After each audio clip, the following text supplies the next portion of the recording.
২৪ ঘন্টায় ৩টি ঘটনাকে কেন্দ্র করে উত্তপ্ত ঢাকা মেডিকেল কলেজ হাসপাতালের জরুরি বিভাগ।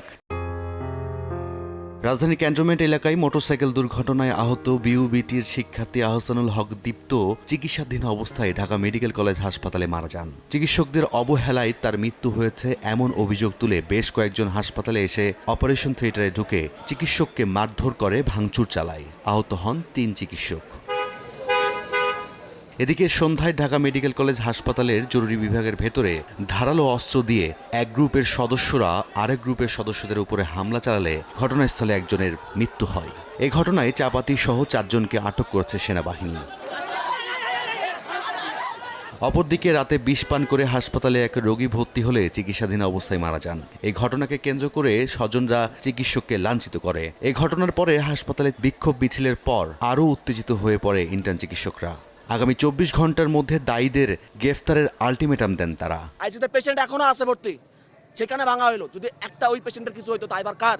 ডাক্তারের উপর আপনারা বর্তাবেন, ডাক্তাররা খারাপ, ডাক্তাররা কষা, এটাই তো বলবেন আপনারা।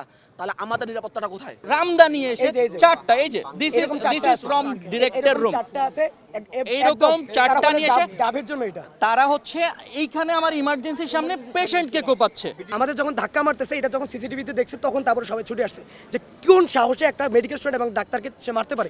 ডাক্তারদের নিরাপত্তা সহ নির্ধারিত সময়ের মধ্যে ব্যবস্থা না নেওয়া হলে কর্মবিরতিতে যাওয়ার হুঁশিয়ারি দেন চিকিৎসক সহ মেডিকেল শিক্ষার্থীরা। আমাদের এখানে কর্মস্থলে নিরাপত্তা প্রয়োজন এবং এই যে ঘটনাটা ঘটছিল সেই ঘটনাটার 24 ঘন্টার মধ্যে সমস্ত দোষীদেরকে বিচারের আওতায় আনতে হবে, কিংবা এই আসামিদেরকে যদি ধরতে তারা ব্যর্থ হয় তাহলে আমাদের হসপিটালের সমস্ত কার্যক্রম আমরা বন্ধ ঘোষণা করব। এদিকে স্বাস্থ্য বিষয়ক সমন্বয়করা জানান, একদিনে হাসপাতালে 3টি ঘটনা স্বাভাবিক নয়। দ্রুত নিরাপত্তা ব্যবস্থা জোরদারের পাশাপাশি দোষীদের আইনের আওতার আনতে কর্তৃপক্ষের দৃষ্টি আকর্ষণ করেন সমন্বয়করা। আমরা চাই যে কোনো মূল্যে খুব দ্রুত এই ঘটনার বিচার করা হোক। গতকালকে যে ঘটনাটি ঘটেছে এবং এছাড়া আরও যে ঘটনাগুলো ঘটেছে, প্রত্যেকটি ঘটনার আমরা অতি দ্রুত আইন শৃঙ্খলা রক্ষাকারী বাহিনীর মোতায়েন চাই। এদিকে হাসপাতালে এমন ঘটনার পর থেকে চিকিৎসা নিতে আসা রোগীদের মধ্যে আতঙ্ক বিরাজ করতে দেখা যায়। রায়দুল ইসলাম শুভ, সময় সংবাদ, ঢাকা।